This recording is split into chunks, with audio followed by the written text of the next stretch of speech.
बॉलीवुड के किस अदाकार की अहलिया का ड्रामा तेरे बन देखे बगैर गुजारा नहीं।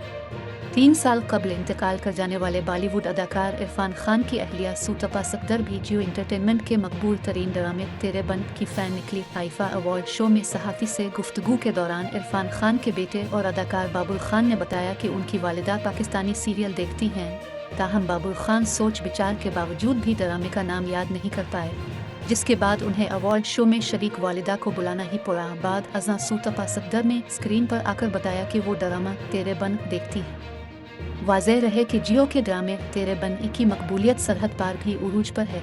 ड्रामे की कहानी समेत किरदारों मुर्तसिम खान और मीरब को खासी पजीराई मिली है, जिसके बाइस ड्रामा यूट्यूब पर मकबूलियत के कई रिकॉर्ड्स कायम कर चुका है।